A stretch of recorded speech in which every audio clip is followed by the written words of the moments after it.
మన ఊరు head master ని పోస్ట్ మాస్టర్ ని సాక్షులుగా పిలిచారంట. అలా మ్యాటర్ లీక్ అయింది. ఆడు ముచ్చుం జగ్గయ్యా నాతో సునా హోగా. ఆడు నీ కొడుకుని నాన్న, మీరు ఆయన దగ్గర 30 సంవత్సరాలు పనిచేశారు.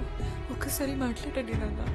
మీరు మాట్లాడితే తప్పనిసరిగా వింటారు. వాడు మీ నాన్న మాట విన్నా మా వాడు ఎవడి మాట విండమ్మా. ఇవాళ బాధపడుతున్నావు గాని రేపు గర్వపడతావు. అప్పు బాబోయ్ బిల్డప్పో కష్టమేలో సంస్కారహీనమైన ఫ్యామిలీ. చిచి